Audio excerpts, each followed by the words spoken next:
Muraho neza bavandimwe bakunzi bacu hano kuri Joel Gospel Praise TV.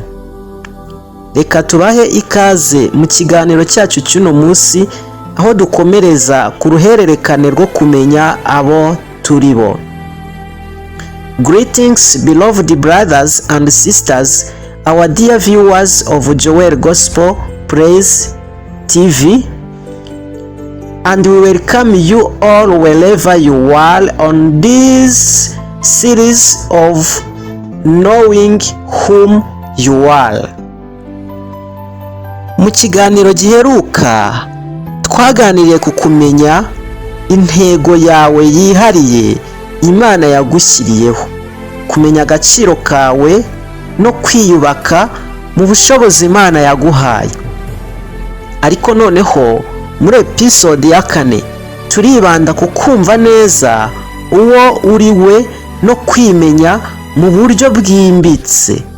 Umuntu utazi neza uwo ari we ntashobora kugira icyerekezo gihamye cyangwa gufata ibyemezo bikwiye mu buzima bwe. In the last episode, we have discussed knowing your unique purpose that you are made for, understanding your value, and building yourself in the abilities God has given you. But now, in episode 4, we focus on truly understanding who you are and gaining deep self-knowledge. A person who does not know themselves cannot have a clear direction or make sound decisions in life. Reka tubanze dusobanukirwe n'ano magambo abiri: personal identity cyangwa ishusho yawe yihariye na self understanding cyangwa kwimenya wowe wa nyawe.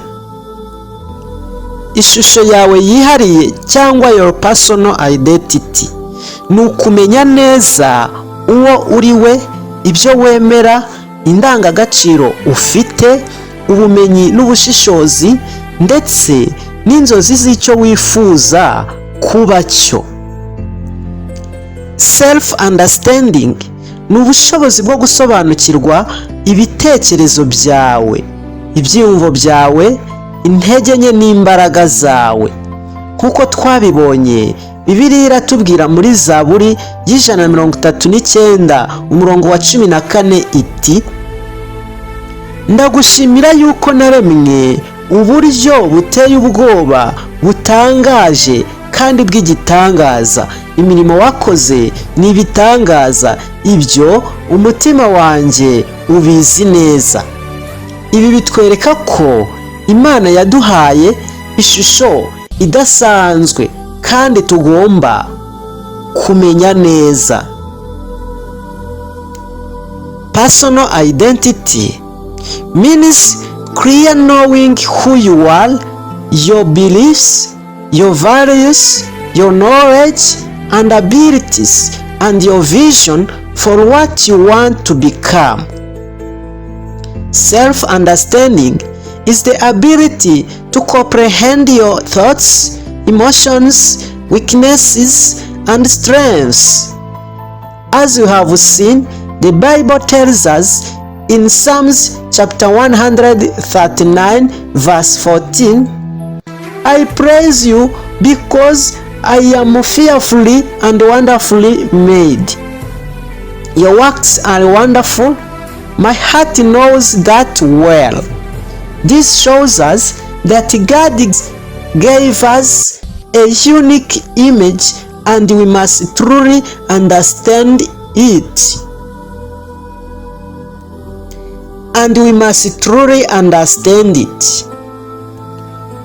Kuki kwimenya neza ari ngombwa? Why knowing yourself is mostly important? Kwimenya neza bituma umuntu agira icyerekezo gikomeye mu buzima bwe. Umuntu wimenye neza azi aho agana kandi ntahindurwa n'imyuka y'ibitekerezo bitandukanye. Bituma kandi wiyubaka mu Mana, kuko uba ufite umutekano mu bitekerezo no mu mutima, ntubangamirwa n'ibyo abantu bavuga. Byongeye, kwimenya neza bigufasha gufata ibyemezo bihamye mu muryango, mu kazi ndetse no mu buzima bwa buri munsi. Kuko twabibonye, Imigani igice cya 4 umurongo wa 7 iravuga iti, ubwenge muri byose nibwo ngenzi, nuko rero shaka ubwenge, ndetse ibyo utunze byose ubishakishe ubuhanga. Self-understanding gives a person strong direction in life. A person who knows themselves well knows where they are going and is not swayed by every wind of ideas. It allows you to build yourself in God because you have security in your mind and heart, unaffected by what people say. Furthermore, self-knowledge helps you make sound decisions in your family, work, and everyday life. As you have seen in Proverbs chapter 4 verse 7 says, wisdom is the principal thing, therefore get wisdom, and with all you get understanding. Dore ingingo z'ingenzi zigufasha kwimenya neza. Key points that help you knowing yourself well. Kumenya aho uva n'aho ugana. Menya inkomoko yawe, amateka yawe ndetse n'imigambi y'Imana ku buzima bwawe. Nk'uko Abisiraheli bibukaga ko bavuye mu buretwa bwo mu Misiri, natwe tugomba kumenya aho Imana yadukuye n'aho itujyana. Know your origin, your history, and God's purpose for your life. Just as the Israelites remembered that they were delivered from slavery in Egypt, we too must know where God brought us from and where He is taking us. Kumenya imbaraga zawe n'intege nke byawe. Ntukagire ubwoba bwo kwemera intege nke zawe. Kuzimenya bizagufasha gutsinda. Kumenya imbaraga zawe bizagufasha kuzibyaza umusaruro mu buryo bwiza. Do not be afraid to acknowledge your weaknesses. Knowing them helps you overcome them. Knowing your strengths enables you to use them productively. Kugira indangagaciro zifatika.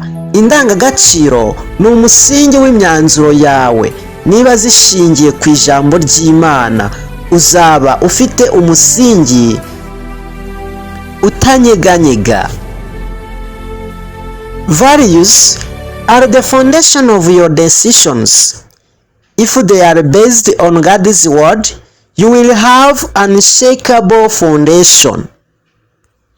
Kugira umuco wo kwitekerezaho.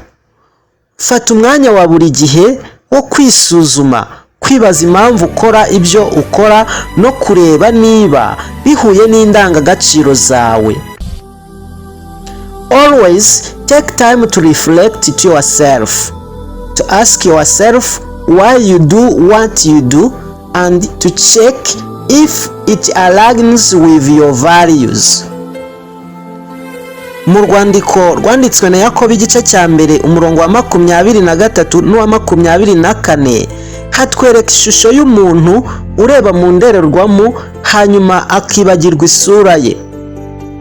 Uwo muntu ni nk'utiyitaho, ariko ureba mu ndorerwamo y'ijambo ry'Imana akarikurikiza niwe uzahabwa umugisha.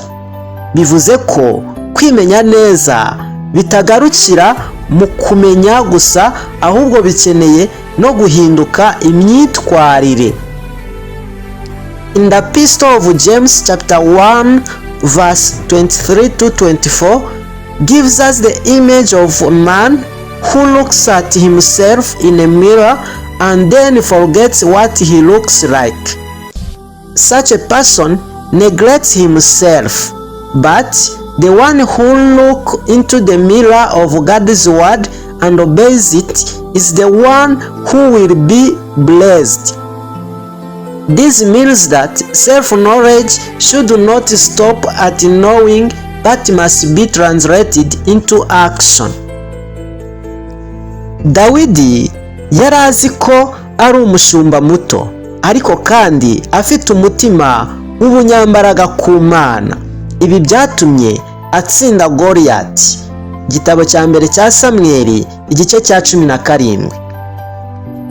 Pawulo nawe yari azi aho yavuye, kuko yari azi uburyo yarenganyaga ubwoko bw'Imana, ariko yamenye neza icyo Imana imuhamagariye maze aba intumwa ikomeye.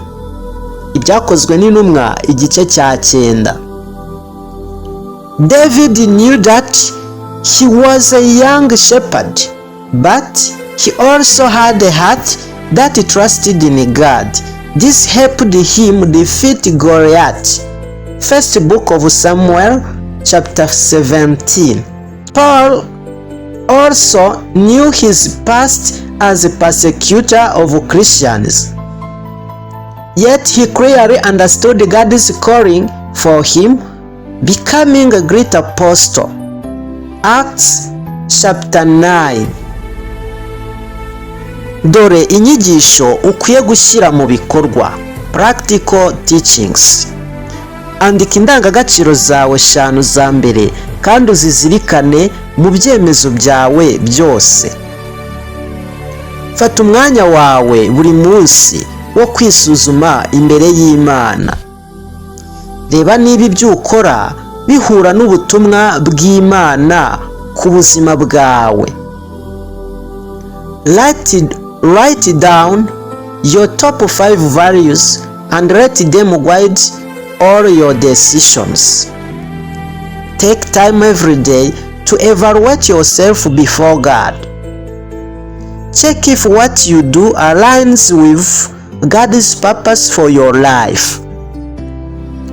Bavandimwe, kwimenya neza no gusobanukirwa uwo uri we ni intambwe ikomeye mu rugendo rwo gusobanukirwa n'ubuzima bwawe mu Mana. Uko urushaho kumenya uwo uri we, niko urushaho kumenya neza icyo Imana yaguhamagariye kuba cyo. Kwimenya neza biturinda kwitiranya agaciro kacu n'ibyo dukora, kuko agaciro kacu gakomoka ku kuba turi abaremwe mu ishusho y'Imana. Beloved, knowing yourself and understanding who you are is a major step in comprehending your life in God. The more you know who you are, the better you understand what God has called you to be. Self-understanding protects you from confusing your values with your works, because our worth comes from being created in the image of God. Ndabashimiye ko twabanye muri iki kiganiro, ariko mbere yuko dusoza, reka dusengane rino sengesho rigufiya. Before we end, let's have a short prayer. Mwami Imana, turagushimira ko waduhaye ishusho yawe idasanzwe. Twigishe kumenya abo turi bo no kugendera mu mugambi wawe. Twongerera ubwenge n'ubumenyi bwo kubaho dukwiye nk'abana bawe. Dufashe kwisobanukirwa, tumenye icyo duhamagarira kuba cyo. Duhe guha agaciro ko twaremwe mu ishusho yawe, maze tuba abana bawe wishimira. Mu izina rya Yesu Kristo, amen. Lord God, thank you for giving us your unique image. Teach us to know who we are and to work in your purpose. Give us more wisdom and understanding to live as your children. In Jesus Christ we pray. Amen.